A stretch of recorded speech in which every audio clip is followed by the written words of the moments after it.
Continuamos ok. Entonces,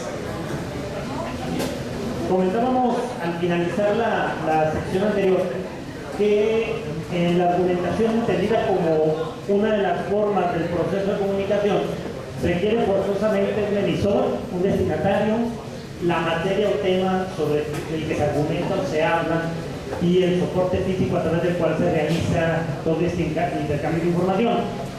Algo que está sobreentendido en todo el esquema es el uso del lenguaje. El lenguaje es el único elemento del que no vamos a poder prescindir en ninguna de las formas de argumentación de Calvert, aunque el lenguaje va a cambiar, ¿sí? Esta es una parte importantísima. Miren, yo siempre he tratado en mis clases como docente de Derecho hacer conscientes a los alumnos de que nuestro principal instrumento de trabajo es el lenguaje, el idioma, la lengua, ¿sí? En la medida en que seamos hábiles para manejar el lenguaje en general y el lenguaje de nuestra profesión, en esa misma medida denotamos nuestra calidad como abogados, ¿sí? Ahora sí que al buen abogado se le identifica como al buen besador por la forma en que se va a usar la lengua. Ahí definitivamente, o sea, no hay vuelta de hoja. Ya sea escrito, ya sea oral, el uso del lenguaje es nuestro principal instrumento de trabajo y es algo de lo que tenemos que ser conscientes, ¿no? Independientemente de estos elementos, siempre debo tomar en cuenta ahí que el uso del lenguaje es lo primordial, ¿no? Todos debiéramos, en un momento determinado, aspirar a ser reconocidos como abogados por la calidad de las argumentaciones que somos capaces de hacer. Si se fijan, por ejemplo, en las películas gringas sobre abogados o en las series gringas sobre abogados, casi siempre la habilidad principal de los modelos de abogados que se presentan es esa, la habilidad de argumentar, ¿sí? Todos seamos reconocidos así. De repente los docentes nos enfrentamos a la terrible realidad de que luego nos conocen por otros motes los alumnos, ¿no? A mí últimamente me dicen el caballo blanco, porque por la pata izquierda, ¿no? Y digo, miles de apodos más que los chamacos son hábiles para decirnos. Pero bueno, vamos a continuar sobre este punto.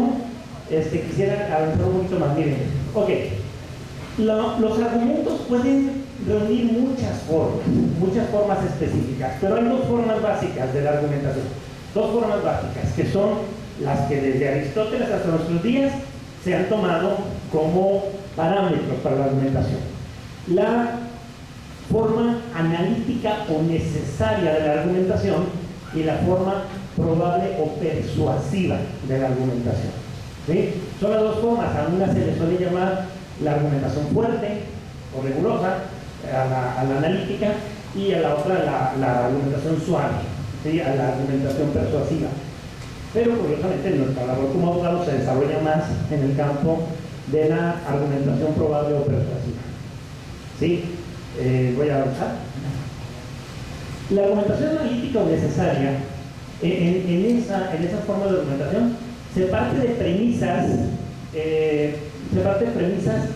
necesarias o verdaderas, es decir, se parte de bases que son aceptadas ya como verdaderas o necesarias, no sujetas a discusión, comprobadas, y obviamente se llega mediante razonamientos rigurosamente deductivos a conclusiones igualmente necesarias y verdaderas, ¿sí?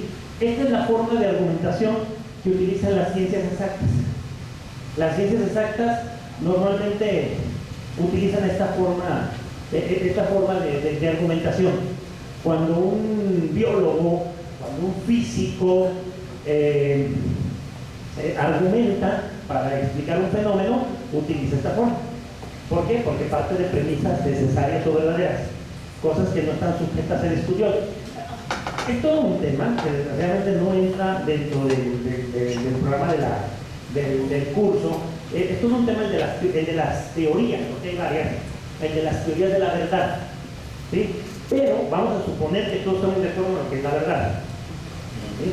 Y normalmente identificamos la verdad por la correspondencia entre lo que se dice y lo que es en la realidad, el famoso criterio o la teoría de la identificación, la verdad. Pero en un razonamiento analítico se utilizan premisas verdaderas, ¿sí? Por ejemplo, hay la expresión, por ejemplo, la expresión de las fórmulas físicas son formas de argumentación analíticas, verdaderas. ¿Alguien recuerda, por ejemplo, la explicación que nos daban, incluso los que estudiamos la secundaria por allá a principios de los años 80? ¿Alguien recuerda la explicación que nos daban sobre por qué los carros de carrera tienen que ser chaparritos, anchos y como son muy pegados al piso? Es la famosa fórmula de la estabilidad de un automóvil. Para adherirse al piso. Adherirse al piso. Sí, pero ¿alguien se acuerda cómo se expresaba la fórmula? ¿No? Yo me acuerdo, no sé por qué me impactó tanto, ¿no? Pero me acuerdo que el profesor nos decía, la estabilidad de un vehículo es directamente proporcional a la superficie que ocupa el vehículo sobre el suelo e inversamente proporcional a la distancia entre el piso y el chasis del automóvil. Wow. O sea, eso es una argumentación analítica, ¿sí? O sea, las dos cosas están demostradas con miles de ejemplos, ¿no? Con experimentaciones. Efectivamente, un vehículo, entre más pegado al piso, es más estable. Por eso son inestables las camionetas que nos encantan, los jeeps y todo, las Lobo, ¿no? Yo la mía la saco a la luna llena, ya se puede ver, se convierte en Lobo y no pasa, ¿no? Pero a todos nos encantan esas camionetas, ¿no? Pero son inestables, por altas. Un vehículo más chaparrito es más estable. Y también los vehículos, entre más anchos, entre mayor superficie ocupan, también son más estables. Esto está demostrado. La argumentación analítica camina por este sendero. Toma premisas que ya están demostradas, que ya están aceptadas, que ya son verdaderas, que ya no son discutibles, y llega a conclusiones igualmente verdaderas. En la argumentación probable o persuasiva, por el contrario, se parte de premisas probables, verosímiles o comúnmente aceptadas, y se llega también a conclusiones pues igual de opinables, igual de discutibles, de probables, que pueden ser generalmente aceptadas, pero que no son verdaderas. ¿Por qué? Porque incluso podría ser de diferente manera. En la argumentación persuasiva hablamos de cosas probables, de cosas que pueden ser de diferentes maneras, y que nosotros apoyamos una de esas formas de ser porque nos parece la más aceptable, precisamente por las razones que vamos a escribir. ¿Sí?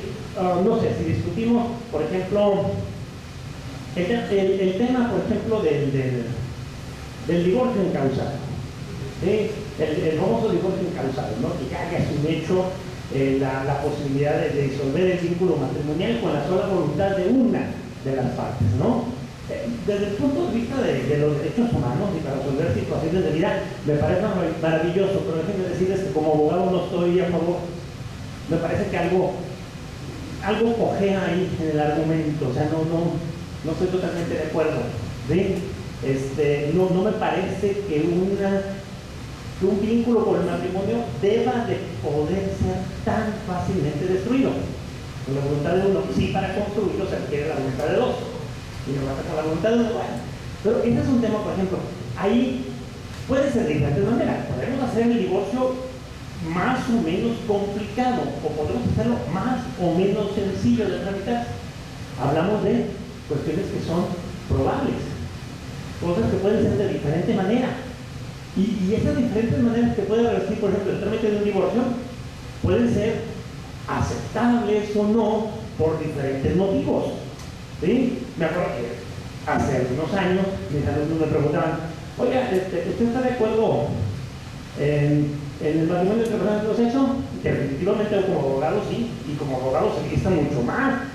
¿Por qué? Porque inmediatamente si el número de matrimonios aumenta, también aumenta el número de divorcios y aumenta el Claro que estoy de acuerdo, ¿verdad?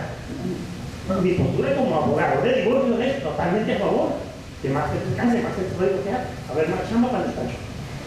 Eventualmente, sí, claro, por favor. ¿Sí? Puede ser una razón tan deleznable como esa, pero también puede haber razones más válidas. ¿Sí? Podemos estar de acuerdo por diferentes motivos. O sea, podemos incluso estar de acuerdo en la misma postura y que ese acuerdo derive de diferentes motivos. Podemos estar de acuerdo, por ejemplo, en hacer mucho más fácil, mucho más sencillo el trámite del divorcio, pero puede ser por diferentes razones. Algunas por razones económicas, otras por razones de vida, etc. A eso es a lo que se refiere la argumentación probable o persuasiva. ¿Sí? O sea, ni las premisas ni las conclusiones son necesarias o verdaderas. Siempre son probables, opinables, verosímiles, unas y otras. Y ahí es donde adquiere mayor importancia la expresión de los motivos. ¿Sí? ¿Por qué propones, por ejemplo, que el divorcio se pueda llevar a cabo, por ejemplo, en la oficina de correos? ¿Por qué propones que el divorcio desaparezca? En algunos países latinoamericanos apenas apareció el divorcio hace algunos años, no sé si lo sabían. Por ejemplo, en Chile, que en muchos otros aspectos es muy moderno, en la República de Chile el divorcio se legisló hasta el año 2008. Antes de ese año la gente estaba condenada a casarse para toda la vida con la misma persona. No fue una palabra mejor para esperar, porque luego resultaba que se separaban y no se podían divorciar. ¿Sí? Entonces, obviamente tenían sus razones y sus motivos para erradicar el divorcio desde su legislación. Tuvieron sus motivos para restaurarlo. Y aquí discutimos, por ejemplo, sobre qué tan complicado o sencillo debe de ser. ¿Sí? Fíjense, yo no me casaría. Yo no me casaría porque pienso que es un compromiso tan importante que precisamente no se debe romper con la ligera. Y por eso no estoy de acuerdo en que sea tan fácil destruirlo, por ejemplo, con la voluntad de no solo los participantes. Me parece que es un contrato, ahora decir que no, ¿verdad? Pero es un contrato, es un acuerdo voluntario, es un contrato que debería de tener reglas más específicas y rigurosas para poderse rescindir, resolver, terminar. Pero esa es mi posición. ¿Sí? Tiene que ver más con la idea de lo que debería ser el matrimonio. Pero hay mucha gente que tiene otras opiniones sobre por qué el matrimonio debería ser fácil, el divorcio debería ser fácil. ¿Sí? Ahora yo pienso que lo que debemos de dificultar sería el matrimonio. Y lo estamos dificultando, ¿no? Por ejemplo, aquí en Jalisco ya, afortunadamente, ya la gente no se puede casar antes de los 18 años. Ahora que antes se podían casar los menores con el permiso de los padres, ahora ya ni con el permiso de los padres. Ya la ley ya no lo permite, qué bueno. Porque luego se usaba mucho el matrimonio para tratar de resolver errores, ¿no? Como los famosos embarazos, no planeados, no planeados, ¿no? Sucedía mucho, ¿no? Que se embarazaba la chamaca, la preparatoriana y la casaban con su novio preparatoriano también, igual de inmaduro los dos, y se cometía un error para tratar de resolverlo. Ahora ya no, ahora ya hay que esperar que cumplan 18 años y lo corrijan ya con conocimiento de causa y uso. No se quiere, ¿verdad? Pero bueno, entonces, el tema de la argumentación probable y persuasiva es precisamente donde se desarrolla la labor del derecho. La labor de la argumentación jurídica se desarrolla completamente en ese punto. Ahora, el ideal de toda argumentación, lo ideal de una argumentación es que fuera una argumentación fuerte, una argumentación de tipo analítica, que no pudiera ser atacada, que no pudiera ser discutida. Pero la realidad es que no siempre poseemos premisas lo suficientemente fuertes para hacer una argumentación de tipo analítico. O sea, hay muchas circunstancias en las cuales factores que nos impiden llevar a cabo una argumentación analítica y nos vemos obligados a hacer una argumentación de tipo persuasiva. En derecho, por ejemplo, dice Robert Alexis, dice que son 4 los factores que permiten que en el derecho la argumentación persuasiva sea sobre todo la principal forma de argumentar. ¿Sí? La ambigüedad del texto legal. Alguien dígame de una ley mexicana que no sea ambigua en alguna de sus partes. No todas, afortunadamente, pero en alguna de sus partes. Son ambiguos los términos, ¿no? Fíjense, por ejemplo, el artículo 13 constitucional. El artículo 13 constitucional utiliza la palabra fuero en dos sentidos distintos. Y por esa razón parece contradecirse, pero no es así. Es ambiguo, lo que pasa es que el texto es ambiguo. Utiliza la palabra fuero, primero como privilegio, y por eso los prohíbe, y si ninguna persona de corporación podrá tener fuero. Y luego más adelante dice, subsiste el fuero de guerra. ¿Por qué? Porque es un privilegio, no. Es otro sentido. Ahí fuero significa más bien el conjunto de tribunales y leyes para dividir litigios especializados. Entonces, los textos legales suelen ser ambiguos. Y no solo los mexicanos, los textos legales en general suelen ser ambiguos. ¿Sí? Robert Alexis lleva a cabo toda su labor teórica con base en las leyes francesas, europeas en general. Si lo dice y lo pone en primer término es porque también las leyes europeas deben ser ambiguas. Entonces, es la primera razón. Los textos legales son ambiguos en una proporción muy amplia. Otra razón, bueno, también sucede que los textos legales son susceptibles de admitir más de una interpretación válida. Esto es algo también. ¿Alguien recuerda los problemas que suscitó, por ejemplo, la interpretación de la causal de divorcio de abandono de hogar? Giraron muchas discusiones acerca de lo que significaba hogar en el término legal. Y luego después se discutió que si se iban a vivir a la casa de uno de los papás de uno de los cónyuges había o no había hogar, hasta que la corte decidió que no había hogar. ¿Sí? Y que por lo tanto, si la muchacha recién casada, que se la lleva el marido a vivir con los suegros, se va de esa casa, no comete abandono de hogar, porque no se puede abandonar lo que no existe. ¿Sí? Entonces, es una interpretación, digo, posiblemente habrá quien diga que hogar es cualquier lugar donde se vive en común, ¿sí? Y lo había, porque se tuvo que resolver por contradicción de tesis. Ese punto. Entonces, los textos legales son susceptibles de admitir más de una interpretación válida, aceptable. Bueno, también errores ortográficos o sintácticos de cita. También podemos cometer errores tanto en las leyes como en los escritos judiciales, sentencias de cita, ortográficos a veces, que pueden provocar también la necesidad de argumentar de forma persuasiva. Y los errores son posibles, finalmente. Y por último, cuestiones de oportunidad. Menciona Robert Alexis que no hay que despreciar este elemento, sobre todo cuando hablamos, por ejemplo, de tribunales constitucionales, tribunales de justicia, no tribunales de legalidad. Cuando hablamos de tribunales de legalidad, debemos de contemplar la posibilidad de que el tribunal dicte sentencia no apegado estrictamente al texto legal, sino tomando en cuenta cuestiones de oportunidad. No es oportuno. ¿Se acuerdan aquella famosa sentencia sobre el anatocismo? ¿Sí? ¿Ustedes creen que se apegó estrictamente al texto legal? No. Porque si se hubieran apegado al texto legal, los ministros hubieran declarado ilegales los contratos bancarios que, tratando de darle la vuelta a la ley, capitalizaban los intereses con un segundo contrato de crédito. Pero cuestiones de oportunidad lo impidieron. Dijeron, si lo declaramos legal, se va a venir una avalancha de nulidad de contratos bancarios que quién sabe qué consecuencias trae. No. Mejor declaramos válido la capitalización de los intereses, aunque el texto de la ley lo prohíba, pero para impedir problemas mayores. No hay que descartar los elementos de oportunidad, las cuestiones de oportunidad. ¿Sí? Tendemos a despreciarlas, a considerar que no deben ser tomadas en cuenta. Y por lo regular, el juez de primera o de segunda instancia no las debe tomar en cuenta. Las cuestiones de oportunidad deben ceñirse al texto de la ley, a la interpretación rigurosa del mismo. Pero los tribunales de justicia, los tribunales constitucionales, pueden hacer a un lado la interpretación estricta de los textos legales y ceñirse a cuestiones de oportunidad para dictar su sentencia. ¿Sí?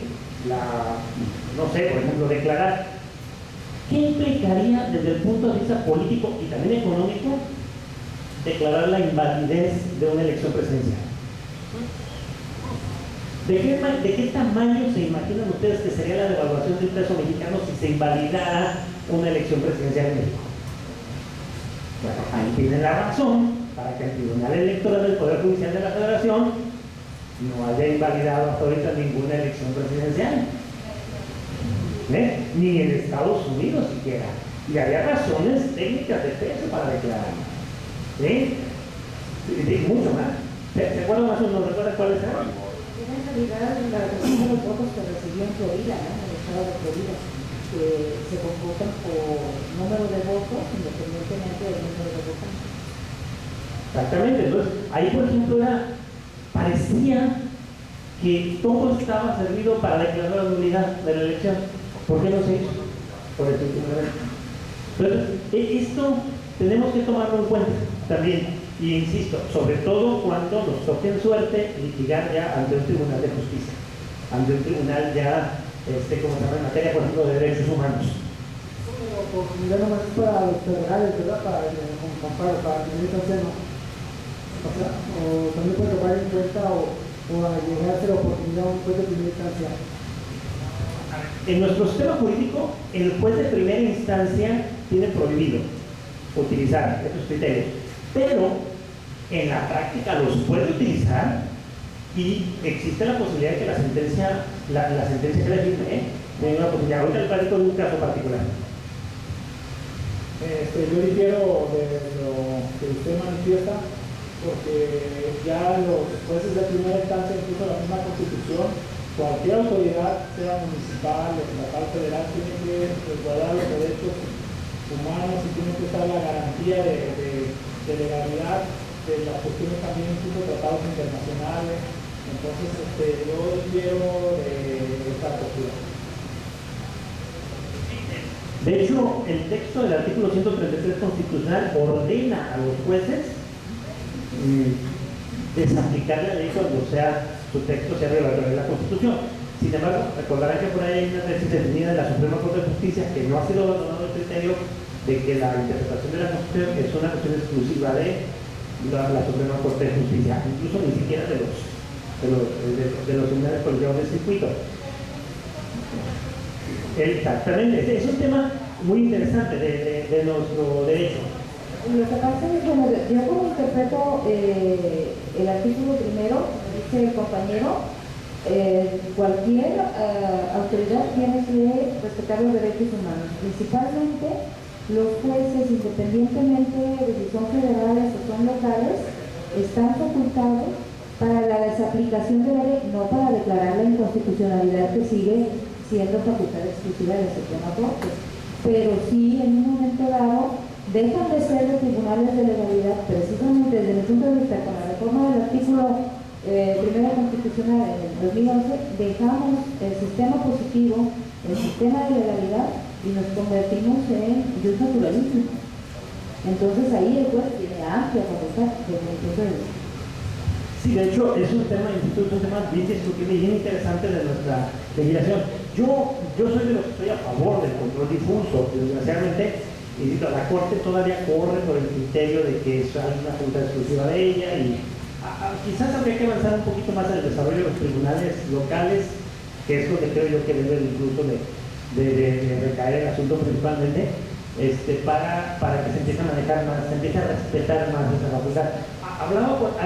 Acuérdense que es una vieja propuesta, por ejemplo, que enarboló Ignacio Ruiz Vallarta en el siglo XIX y luego en el siglo XX y a finales José de Jesús Grillo Pelayo, la desaparición del amparo directo. ¿Cuál era la idea de la desaparición del amparo directo? Pues era precisamente dejar en manos de los jueces locales la decisión final, definitiva de los asuntos. Suena peligrosa, suena peligrosa, pero también tiene sus razones de ser. Ahí es muy interesante ver las razones que da Ignacio Ruiz Vallarta en sus votos particulares para eliminar el amparo directo. ¿Sí? En aquel tiempo se llamaba amparo directo, se llamaba amparo casación, amparo casación, sobre todo por parecido con el recurso de casación francés. Pero Roberto Alexino dice, la argumentación jurídica no puede ser analítica porque existen dos factores. Hay que tomarlos en cuenta. ¿sí? Tenía pendiente de comentarle con ella. ¿Puede un juez en un momento determinado acudir a razones de oportunidad para dictar su sentencia y que la sentencia continúe siendo firme? Sí. Miren, recuerdo un caso ya hace 20 años de aborto, un proceso que se siguió a una mujer por aborto porque el hombre con el que había procreado su hijo, originalmente, cuando ella realizó que estaba embarazada, pero que además de estar embarazada estaba infectada de VIH, huyó, la dejó sola con el problema, ella decidió abortar. Regresa unos meses después, se encuentra que no estaba embarazada y la acusa de aborto. El proceso se siguió por aborto y el juez cuarto de lo criminal del Estado de Jalisco, al dictar su sentencia, no tuvo otro remedio más que encontrar las responsables del delito de aborto, porque todas las pruebas así lo decidían. Pero al momento de decidir su sentencia, la condena a la pena mínima y luego le disculpa la pena mínima y se la cambia por arresto domiciliario en un hospital por su situación de salud. Esa es una cuestión de oportunidad. Dijo, él no tiene caso en su estado de enfermedad tenerla recluida en una cárcel, en una prisión. No pudo hacer otra cosa, digo, la voy a condenar porque no tengo otro remedio, pero luego le voy a cambiar la condena por arresto domiciliario en un hospital para que muera por lo menos tranquila, y terminó muriendo la mujer en un hospital público. ¿Sí? Con cuidado, mejor de lo que tiene la prisión. Entonces, sí puede, pues, y esa sentencia quedó firme. Quedó firme sobre todo porque la parte contraria ya no tuvo interés para atacar la sentencia, ¿no? Al final de cuentas, el criterio del juez quedó firme. Ok, en nuestro sistema jurídico, en el sistema jurídico mexicano, una argumentación originalmente probable o persuasiva puede convertirse en una argumentación analítica, de tipo analítico. ¿Cómo sucede esto? Bueno, sobre todo por el método de integración de jurisprudencia, por reiteración o contradicción de tesis. ¿Sí? Una interpretación que es solo probable o una interpretación posible entre muchas, si se reitera el número de veces necesario, 5, la regla general, ¿sí? O si queda firme por contradicción de una de las dos interpretaciones encontradas, se vuelve regla, definida, o sea, se vuelve ya una verdad jurídica ya inatacable, y ya no puede ser, ya la norma no puede ser interpretada de distinta manera. Entonces, en ese caso, por ejemplo, la argumentación que era originalmente probable se termina convirtiendo en una argumentación, en un argumento de tipo analítico, que puede servir de base para otras argumentaciones. Normalmente si lo utilizamos hasta que llegue una nueva reforma legal y nos tire la basura de la jurisprudencia. O una que la Corte cambie de opinión. Aunque lo hace poco, hay que reconocer que lo hace poco, el cambio de opinión. Ok. En la argumentación, por ejemplo, hay 3 puntos que debemos tomar en cuenta. El argumento propiamente hablando, la refutación y un peligro importantísimo de la argumentación, la falacia. ¿Sí? Vamos por partes. Primero, la importancia de la argumentación, lo hemos venido diciendo, es evidente, sobre todo cuando existen posturas contradictorias o diferentes sobre el mismo asunto. Y ninguna de ellas posee argumentos de tipo fuerte o analítico a su favor, las que son probables. ¿Sí? Piense, por ejemplo, en un caso de custodia, donde los dos padres son, digamos, casi igualmente buenos para ejercer la custodia del hijo. Ahí, por ejemplo, hablaríamos de que los dos poseen razones persuasivas, no analíticas, o sea, no hay ninguna razón que permita decidir el caso de manera sencilla y quitar la custodia de los padres y otorgarle la exclusiva al otro. Eso ha provocado incluso corrientes o teorías como la de la famosa custodia compartida, que ya hemos visto que no dan muy buenos frutos cristianos, ¿verdad? Pero, ¿por qué? Porque es complicado. Son casos en los que es difícil decir cuál es la postura adecuada.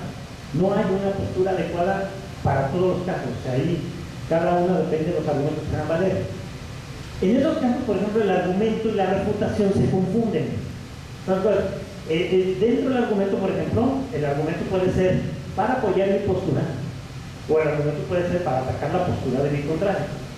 Cuando el argumento se formula para atacar la postura de mi contrario, para atacar los motivos que él aduce, como base de su postura, estamos hablando de la refutación, ¿sí? Que es otra de las formas de argumentar. Argumento, refutación, ¿sí? Pero un punto interesante es el de las falacias, ¿no?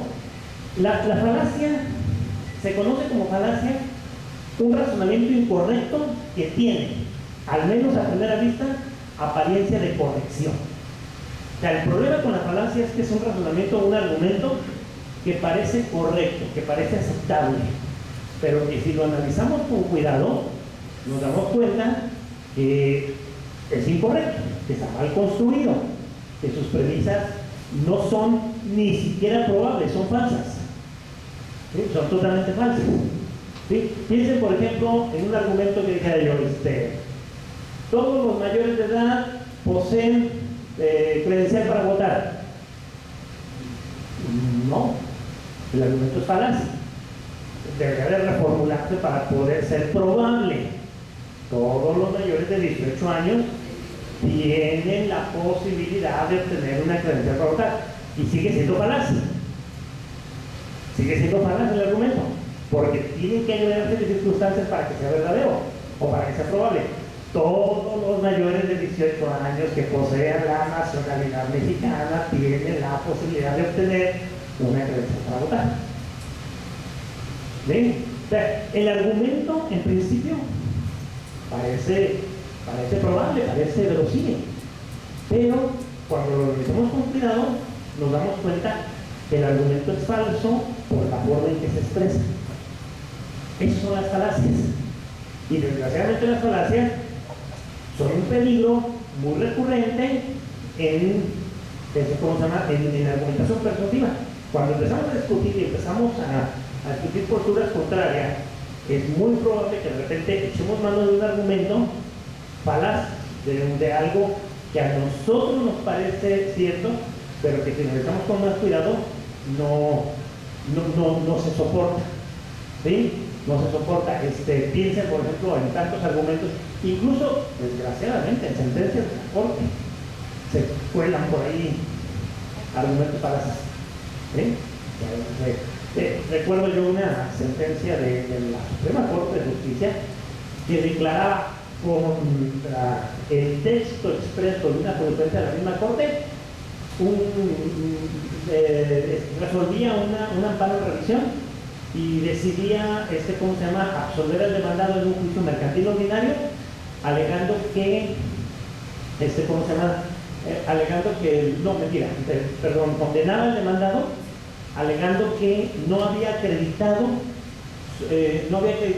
su excepción de prescripción, porque había sido demandado habiendo pasado más de 10 años después de la firma del documento, ¿sí?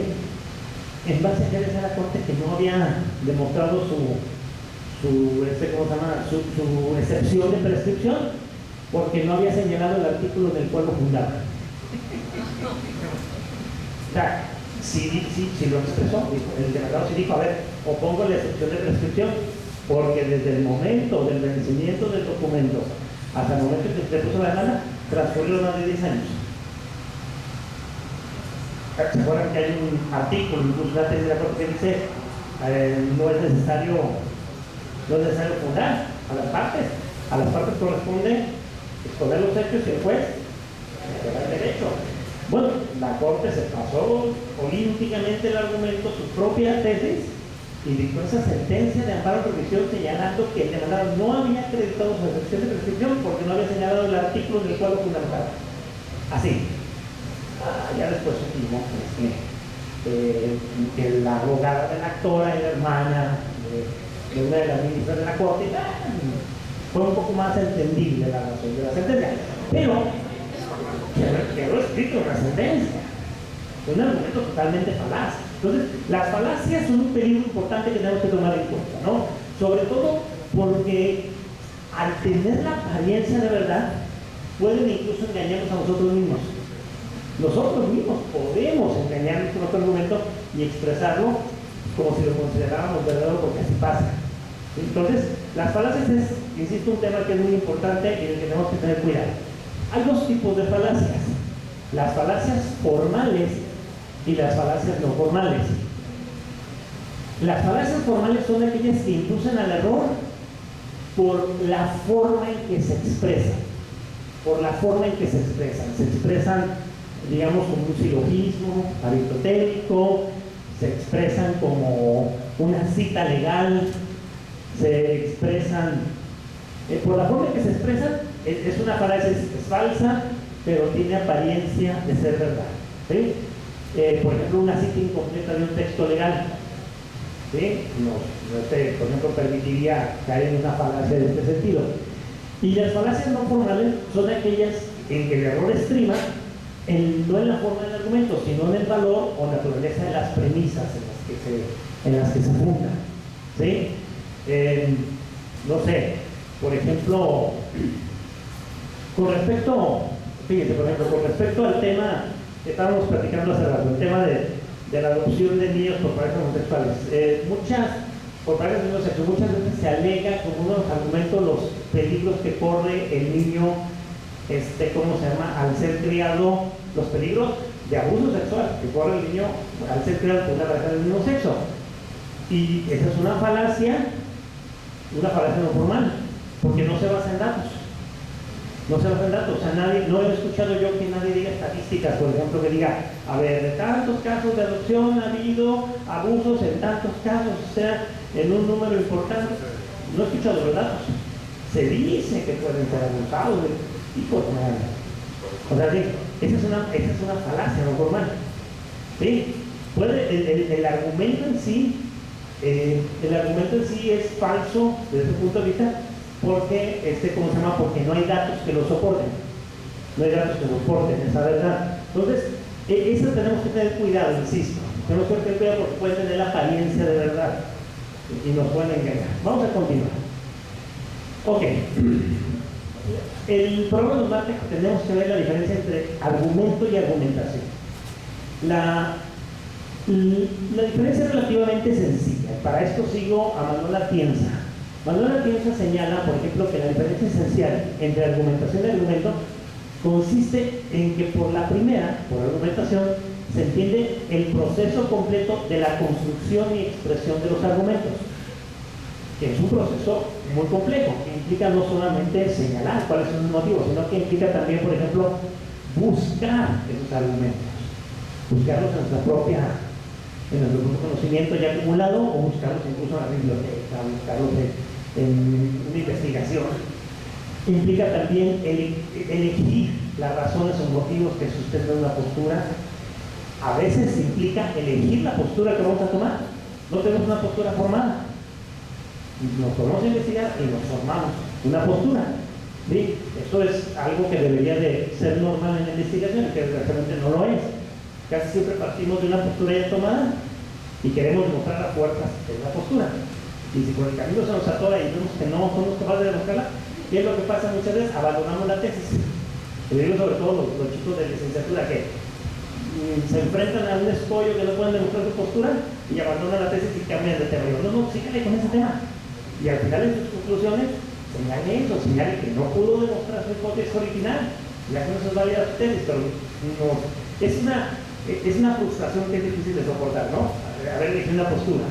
Pero argumentar, o sea, el proceso de argumentación implica desde elegir una postura, buscar los argumentos que sustenten esa postura, seleccionar entre diferentes argumentos los que considero más plausibles, más verosímiles, más aceptables, y luego expresarlos. Es un proceso complejo y largo. En cambio, el argumento, dice Manuel Atienza, el argumento es solo la expresión de esos motivos o razones. Es el producto final del proceso de argumentación. Es lo que queda al final, que puede ser muy breve y puede parecer relativamente sencillo. ¿Sí? Si lo tomamos, por ejemplo,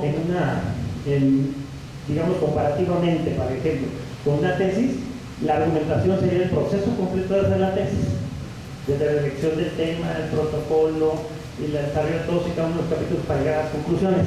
Y el argumento sería solo, exclusivamente las conclusiones de la tesis. ¿Sí? Es, digamos, una forma simplista, pero para que lo entendamos. Esa es la diferencia, dice Manuel Atienza, esencial entre argumentación y argumento. Ok. También nos piden tomar en cuenta que no es lo mismo argumentar que explicar. ¿Sí?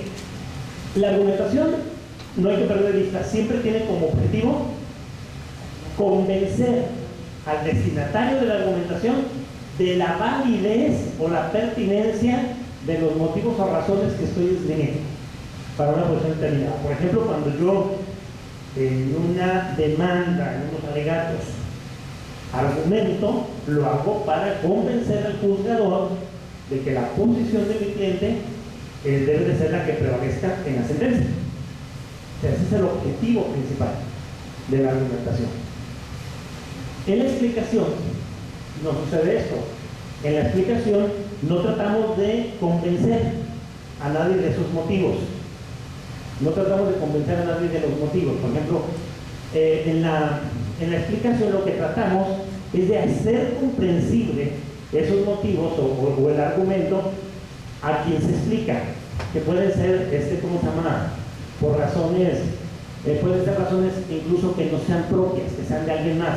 Cuando tenemos que explicarle al cliente, por ejemplo, la sentencia, no estamos argumentando, porque no lo estamos tratando de convencer. Finalmente la sentencia, puede ser que nosotros estemos convencidos de la sentencia, pero la sentencia ya está dictada. Ya no tenemos nada que hacer más que prepararnos para los medios para los medios de defensa o resignarnos si ya la sentencia de amparo, ¿no? Ya no tratamos al cliente no tratamos de convencerlo, lo que tratamos es de hacerle comprensible aquellos argumentos. Entonces, son dos procesos distintos, argumentar y explicar. ¿Sí? Son dos procesos distintos y que se llevan en momentos distintos. Actualmente, recordemos, por ejemplo, el nuevo texto del artículo 17 constitucional le exige al juez llevar a cabo los dos procesos. Anteriormente, el texto del 17 solamente le exigía al juez argumentar su sentencia, o sea, sustentar el motivo, razonarla. El 16 nos decía, tienen que estar todas las expresiones de autoridad deben de estar debidamente fundadas y motivadas, es decir, argumentadas, explicadas, señalados los motivos y razones de la decisión. Pero ahora el artículo 17 señala que todas las sentencias orales, ojalá y sobre todo se agregue la regla para las escritas, que todas las sentencias orales deben de ser, además de leídas, explicadas. ¿Por qué? Porque son dos cosas distintas. Son dos cosas distintas. El juez argumenta el dictar la sentencia, pero esa argumentación puede no ser asequible para todo el mundo, incluso para las partes, en primera instancia, que muchas veces, la mayoría de las veces, no son abogados, no son expertos de derecho, y entonces hay que explicarles la sentencia, que es un segundo proceso. Entonces digo, ojalá pronto sea también una obligación en las sentencias escritas, porque a veces ni siendo abogado, ni siendo uno, ¿no? ¿No les ha pasado? Ojalá uno por dónde tiró la liebre, ¿no? La sentencia. Vamos a continuar. Ok, la argumentación también hay que diferenciarla de la polémica, sin pillar, ¿no? La argumentación puede llevarse a cabo dentro de un ámbito de debate o polémica, sin embargo, no se reduce a ella. ¿Por qué? Porque la polémica o debate se puede llevar a cabo sin argumentos, única y exclusivamente en base a posturas que no se considera necesario razonar ni motivar. Entonces son cosas distintas. Polemizar es algo que podemos llevar a cabo argumentando o sin argumentar. Obvio, ¿cómo se llama? La argumentación también puede llevarse a cabo en un ámbito de autorreflexión, en donde no se consideran argumentos encontrados, en donde solamente trato de convencerme a mí mismo de una postura que estoy tomando, incluso que es el proceso para tomar la postura. En la polémica muchas veces no se busca convencer al contrincante ni a nadie más de las razones o motivos de una postura. Se trata de expresar mi postura y nada más, y de decir que es la contraria de la tuya. O sea, no trato de argumentar, ¿no? Y la polémica puede ser argumentada, carecer de argumentos y basarse solamente en posturas preestablecidas. Entonces son cosas distintas, aunque de repente pueden confundirse. Ok, vamos a la argumentación jurídica. Sí, ya, propiamente hablando. Entendemos por argumentación jurídica la aplicación de los procesos de la argumentación general o racional al análisis o decisión de asuntos directamente relacionados con la aplicación de las normas jurídicas.